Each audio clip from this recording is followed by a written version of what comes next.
The girl's voice was barely louder than a breath, yet it cut through the noise of the spaceport like a blade. "Sir, something is happening to me." Captain Jonah Hale stopped walking. He had heard alarms scream, hulls tear apart, and soldiers beg over broken comms. But this quiet fear in the voice of a small alien child, made his chest tighten in a way nothing else ever had.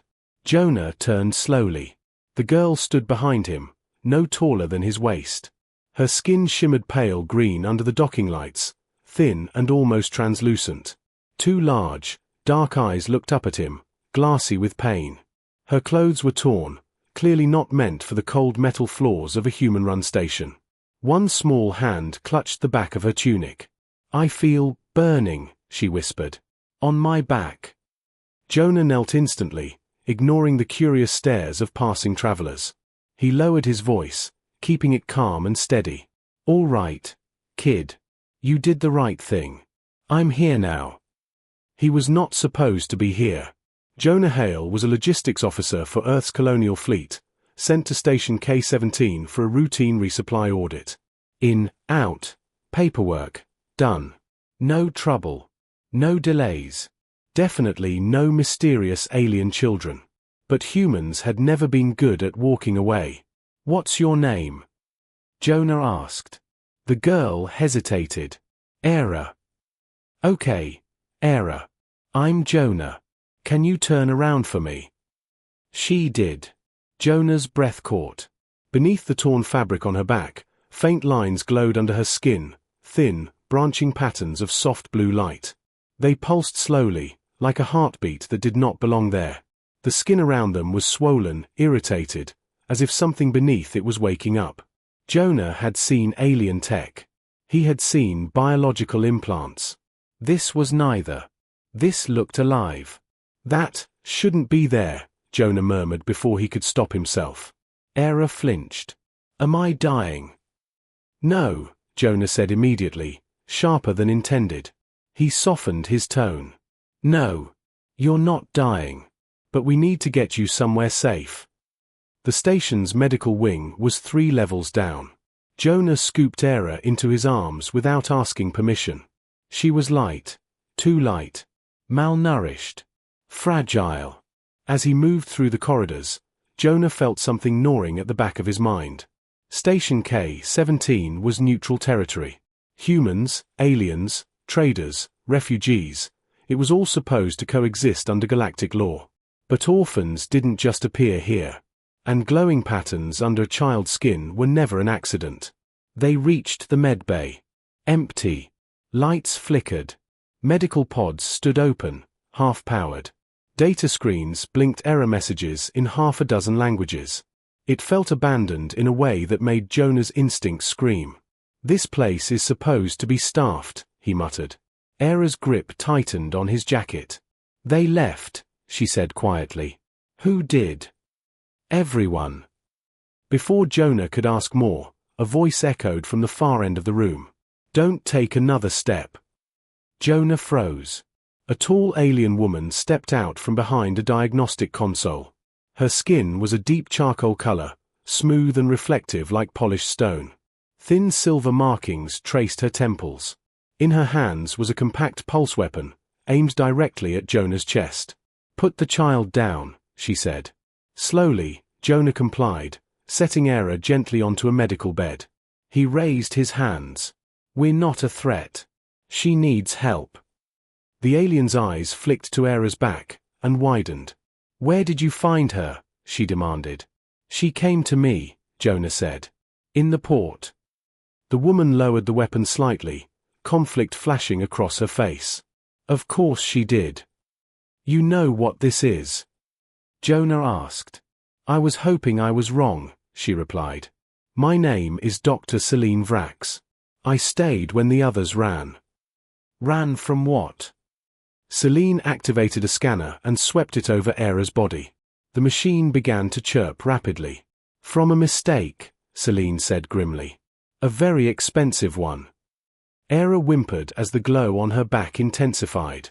The lines spread, branching outward, forming complex patterns that made Jonah's head ache just looking at them. "What's happening to her?" Jonah asked. Celine hesitated. She's changing. Jonah felt a cold weight settle in his stomach. Changing into what? Into something they were trying to create, Celine said quietly. And something they lost control of. Before Jonah could respond, the station trembled. A distant boom echoed through the hull. Celine looked toward the ceiling. They are here. Who is they? Jonah asked. Her gaze locked onto his. The ones who realized the experiment survived. Another impact shook the station, closer this time. Warning lights flashed red. Era cried out, her small body arching as the glow on her back flared bright enough to cast shadows across the walls. Jonah grabbed Celine's arm. Listen to me. I don't care what this is or who wants it. No one is touching that kid. Celine studied him for a long second. Then, slowly, she nodded. You humans, she said. You always choose the hardest path. Jonah tightened his jaw. That's how we're still alive. The doors to the medbay began to bend inward under heavy force. Era's eyes opened wide, glowing faintly blue as she whispered, terrified. It hurts, and I can hear them. Jonah stepped in front of her without thinking. Whatever was coming through those doors, it would have to go through him first. And that was exactly the kind of mistake humanity was famous for punishing. The medbay doors buckled again, metal screaming as if it could feel fear. Jonah planted his feet, shoulders squared, the way he used to stand in the old training yards back on Lunar Base, back when problems had clear targets and simple solutions. Behind him, Era lay on the medical bed trembling, her back glowing like a living circuit. Dr. Celine Vrax moved fast, ripping open drawers and slamming them shut, pulling out anything that looked even remotely useful. You have security on this level? Jonah asked, eyes fixed on the door seam widening. Celine gave a harsh laugh. Security left with everyone else. This station is a skeleton, Captain. I'm not a captain, Jonah snapped automatically. Celine didn't even glance up. You walk like one. Another strike. A chunk of the door frame sheared off and clattered across the floor. Era's voice rose in panic. They are close. They're hungry. Jonah turned just enough to catch her gaze. Those dark alien eyes were now rimmed with faint blue light, like starlight trapped under glass. Era, listen to me, he said, keeping his tone steady. Breathe. Just breathe. You're safe. She shook her head, tears slipping down her cheeks. No. I can feel them in my head. Celine's hands paused for the briefest moment. That single hesitation told Jonah everything he needed to know. Celine was scared too. What are they? Jonah demanded. Celine swallowed. Collectors. Jonah frowned. That's not an answer. They don't hunt for money, Celine said. They hunt for assets. Living ones. Rare ones. And this child, her voice tightened. This child is worth more than entire star systems. The words barely settled before the door finally gave. It didn't explode. It didn't collapse. It peeled open like something was carefully removing it from the world. Cold air rushed in. The lights dimmed as if the power itself was frightened. 3 figures stepped through. They were tall, wrapped in matte black cloaks that seemed to swallow the red emergency glow. Their faces were hidden behind smooth masks. No eyes, no mouth. Just polished darkness with thin silver lines running across it like cracked ice. Jonah's instincts screamed. These weren't common criminals. These were professionals. The center figure tilted its head slightly, like it was listening to a distant song. Then it spoke. Human. Step aside. The voice was calm, synthetic, and wrong, like someone had recorded 1,000 dead voices and blended them together. Jonah didn't move. Celine raised her pulse weapon. This is a medical quarantine zone. You have no authority. The center figure flicked its hand. Celine's weapon flew out of her grip and smashed into the wall like a toy. Jonah's heart punched his ribs. Telekinetics. Or gravity manipulation. Either way, it meant they were far above anything the station could handle. The center figure took one step closer. We are not here for you, Human. We are here for the prototype.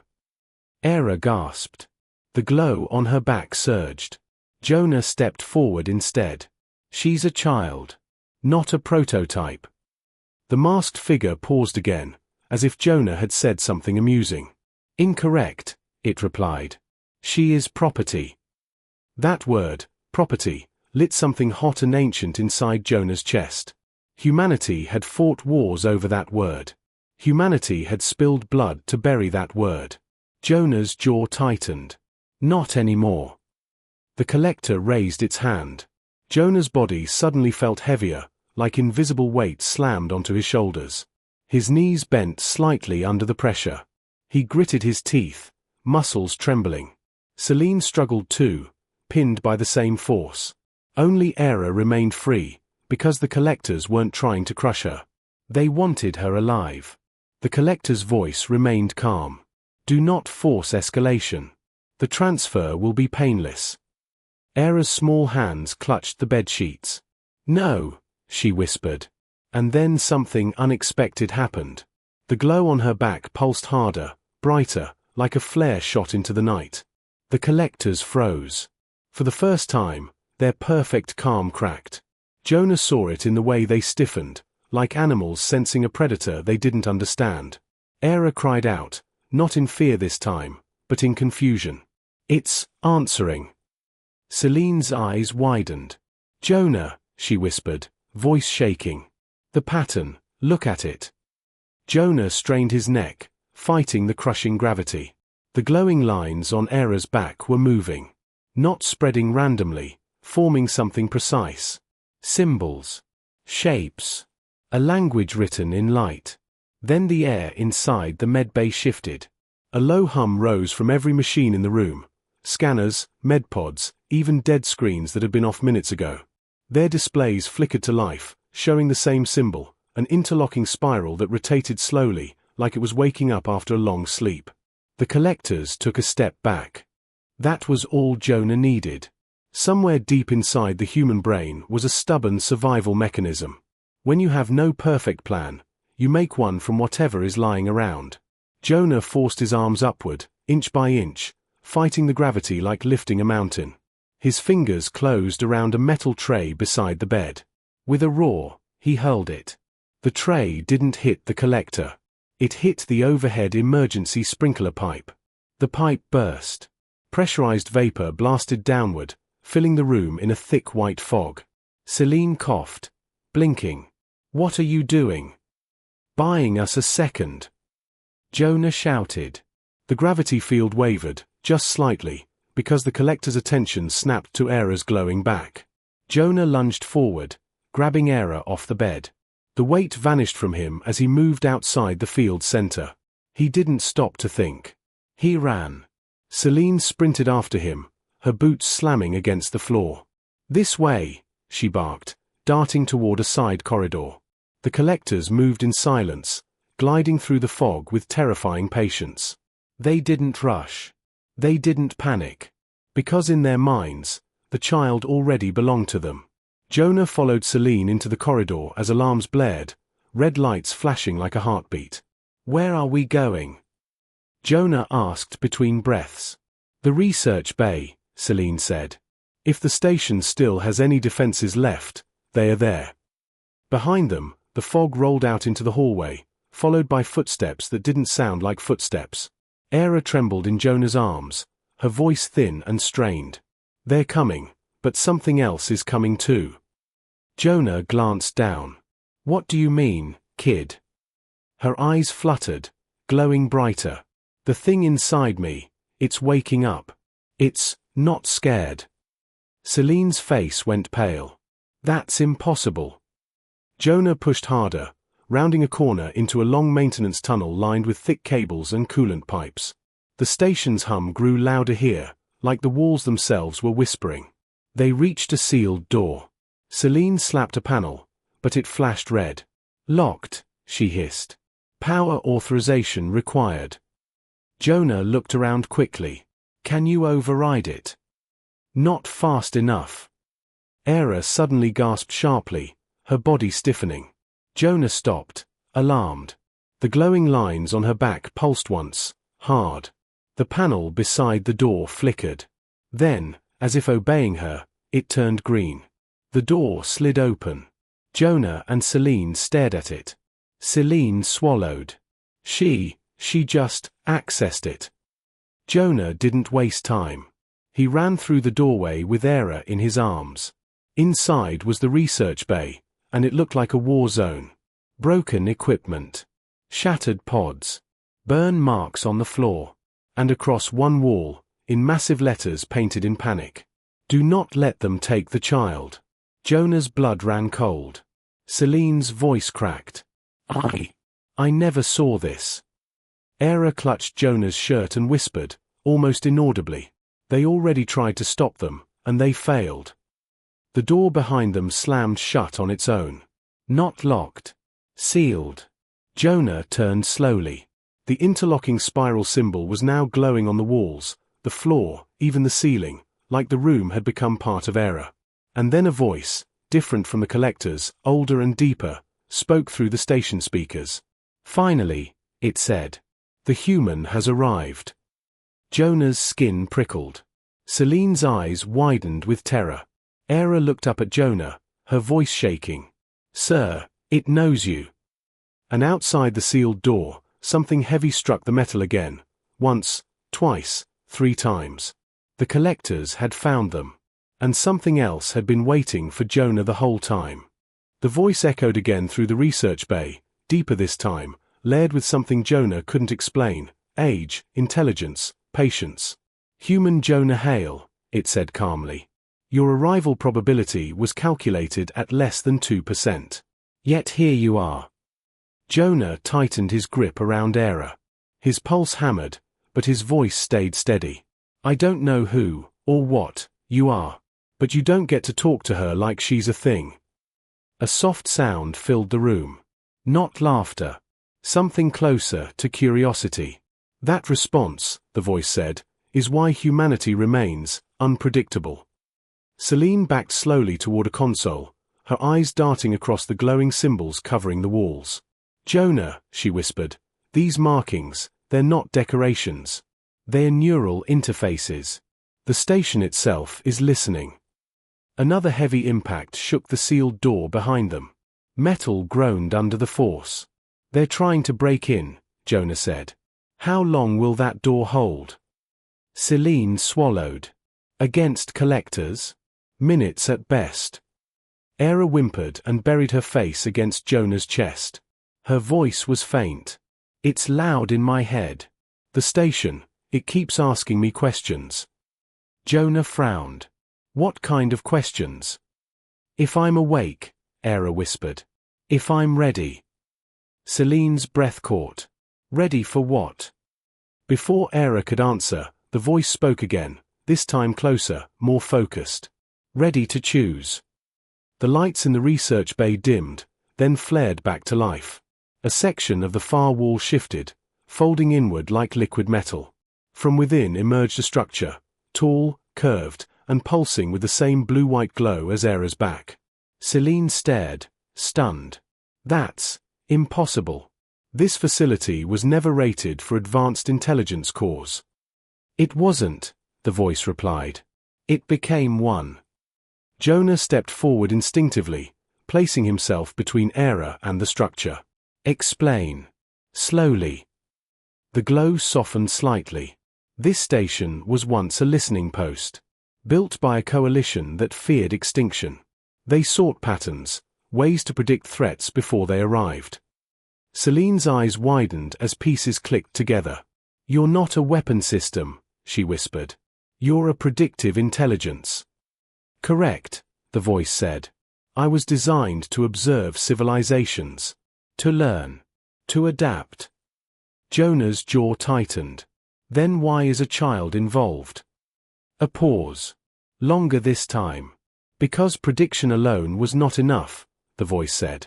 The galaxy repeats its mistakes. Civilizations rise, dominate, and collapse. I required evolution. Celine's face drained of color. You used children. I used compatibility, the voice corrected. Most species rejected integration. Their minds fractured. Their bodies failed. Era stirred in Jonah's arms.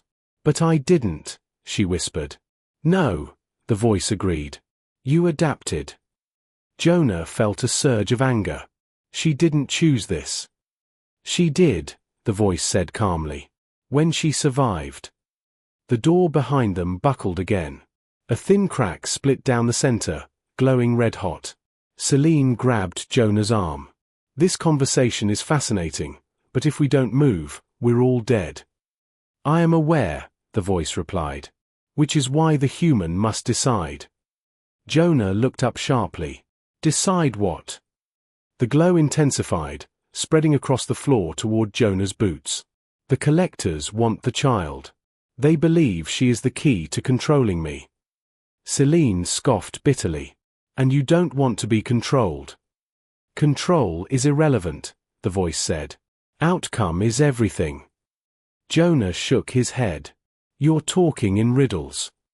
The glow surged again, climbing the walls like living light. "Humanity has a unique trait. When faced with impossible odds, you do not submit. You improvise." Jonah's stomach tightened. "You studied us." "For centuries," the voice replied. "Your wars. Your recoveries.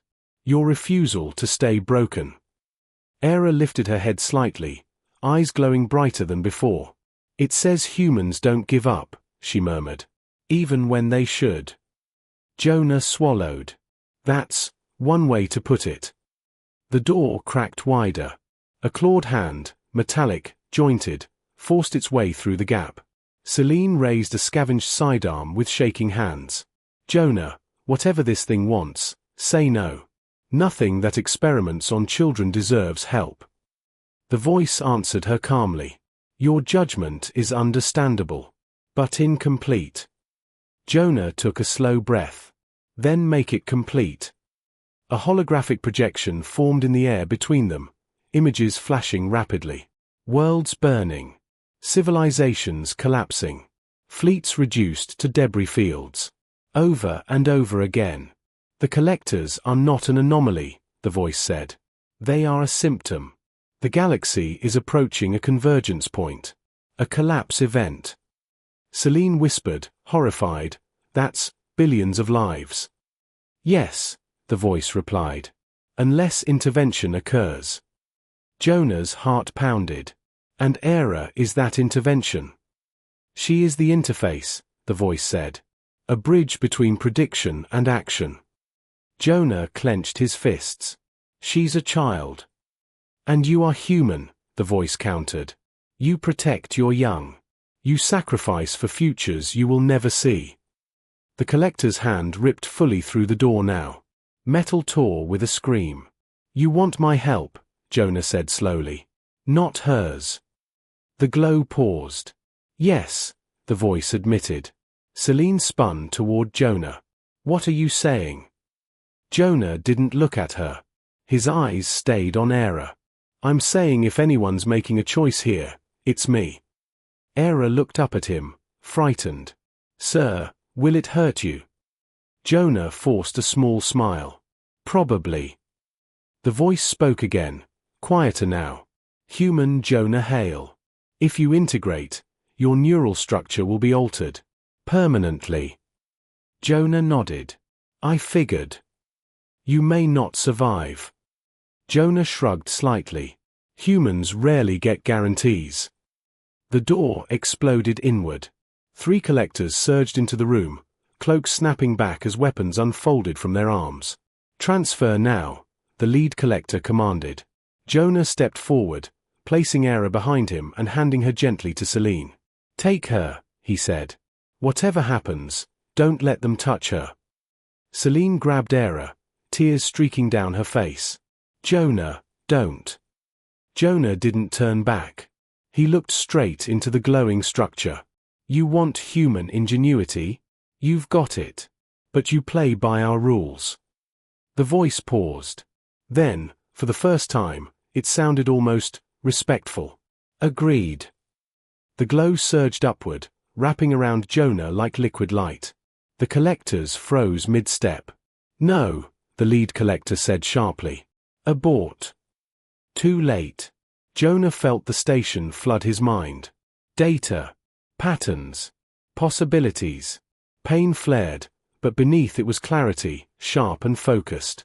He saw the collectors not as enemies, but as systems. And systems, humans knew how to break. Jonah's eyes opened, glowing faintly blue. He smiled. "Well," he said calmly, "now I see your problem." And then the station itself began to move.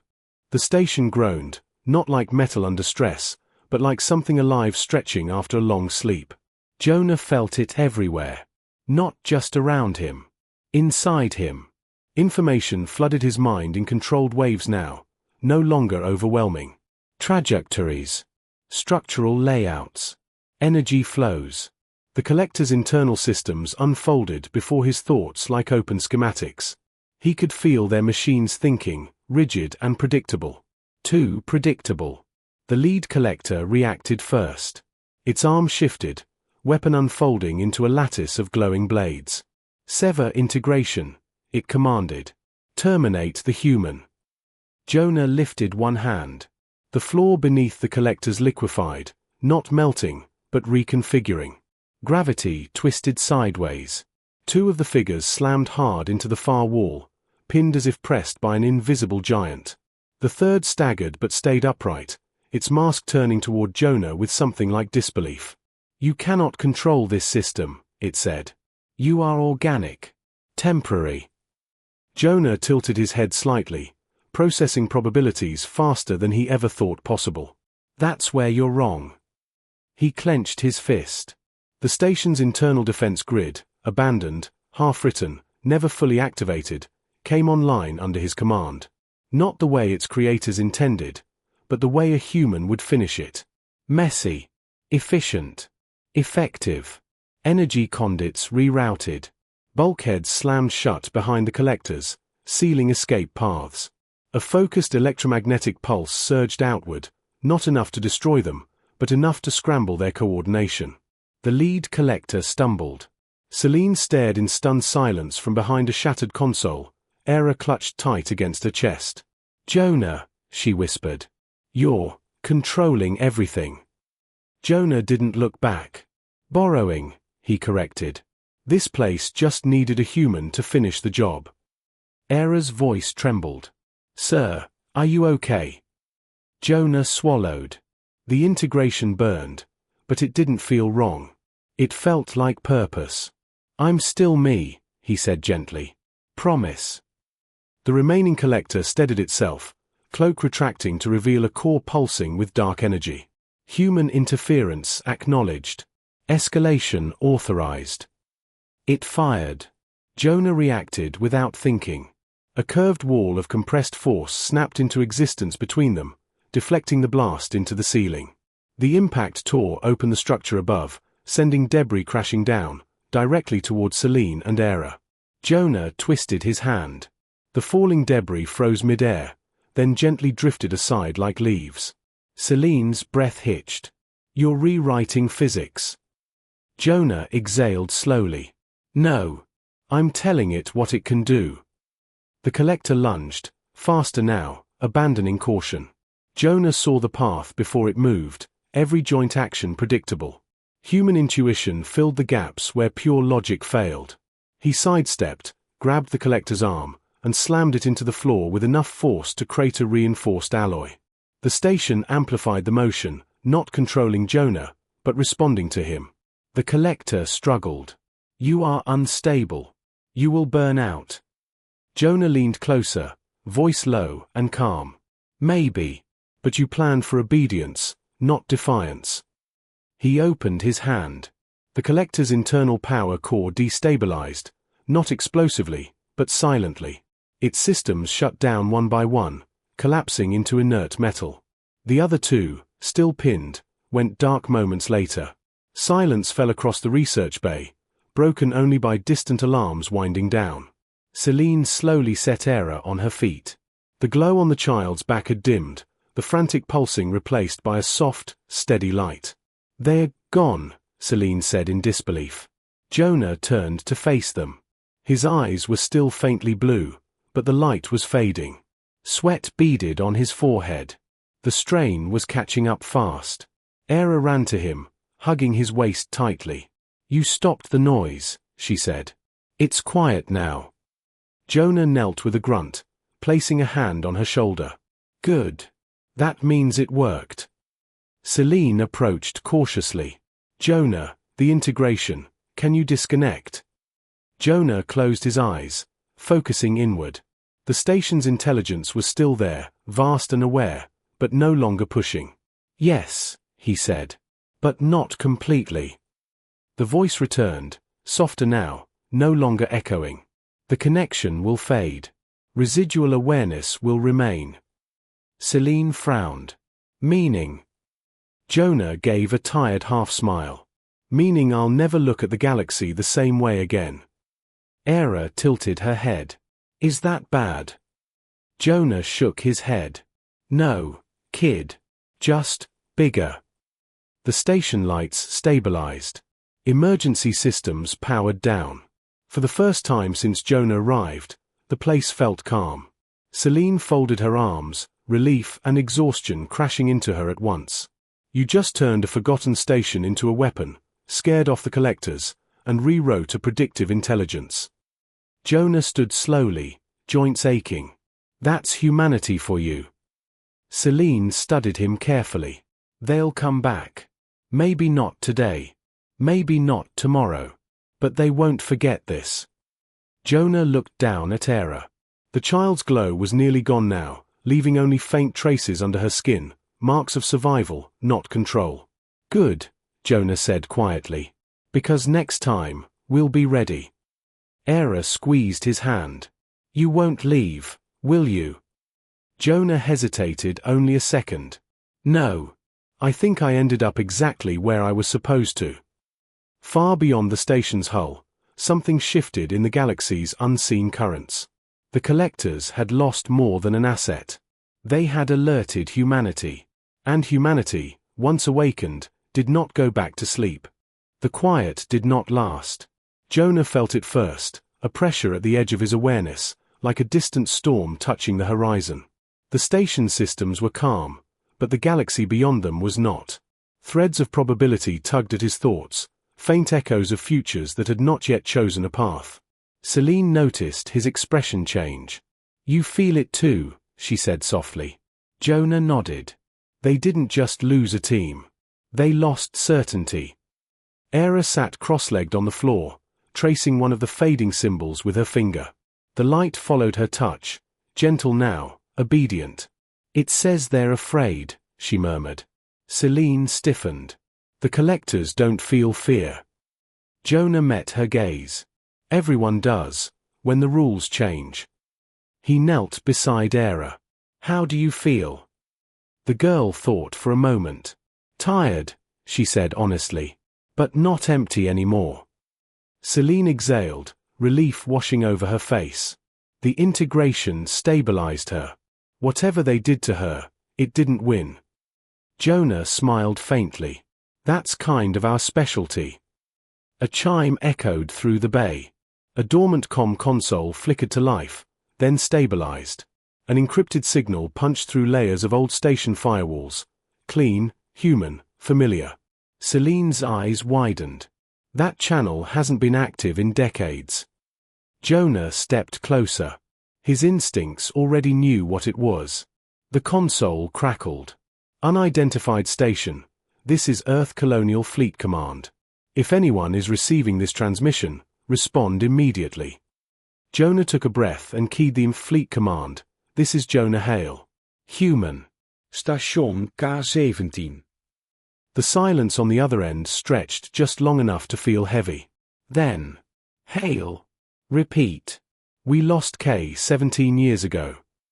"Yeah," Jonah said. "We found it." Celine leaned closer as the voice on the other end sharpened. "Captain, we're detecting massive power fluctuations and non-standard energy signatures." "Explain." Jonah glanced at Era, then at Celine. "Short version. Someone tried to steal a kid and woke up something they shouldn't have." Another pause. Then a quieter voice, filtered through layers of command authority. Is the child safe? Jonah's jaw tightened. Yes. And she stays that way. The reply came slowly, carefully. Understood. Celine's brows rose. They're not asking questions. They already know, Jonah said. Or at least, they suspected. He shut down the channel before more could be said. Some conversations were better face to face. Era looked up at him. Are more humans coming? Yes, Jonah said. But not like before. Celine studied him. What do you mean? Jonah straightened, the last traces of blue light fading completely from his eyes. Humanity doesn't ignore patterns. And now we can see them. The station's intelligence stirred gently, like a tide pulling back. One final message surfaced in Jonah's mind, not words, but understanding. The galaxy was approaching a crossroads. The collectors believed control was survival. Prediction was dominance. They harvested, calculated, and stripped life down to utility. Humans did the opposite. They bonded. They adapted. They turned accidents into advantages. And now, because of a lost child and a forgotten station, humanity had been invited into a much larger game. Days later, human ships arrived, not warships, but support vessels. Engineers. Medics. Scientists. People who asked why before they asked how much. Era stood beside Jonah on the observation deck as the first docking clamps locked into place. They're bright, she said, watching the ships. Loud. Messy. Jonah laughed softly. You'll get used to us. Celine joined them, arms crossed, gaze thoughtful. The coalition will notice. Once humanity is officially involved, nothing stays quiet. Jonah nodded. We don't want quiet. Era slipped her small hand into Jonah's. Will I have to leave? Jonah squeezed gently. Only if you want to. And only to places that won't hurt you. She smiled, small, real, and unafraid. Then I'll stay. Far beyond the station, in the cold dark between stars, the collectors withdrew. For the first time in their long existence, their models failed. Human behavior refused to fit. Their predictions fractured. And somewhere deep in their hidden networks, a new variable was written into every simulation. Humanity does not comply. Jonah watched the stars drift past the viewport and felt the weight of what had begun.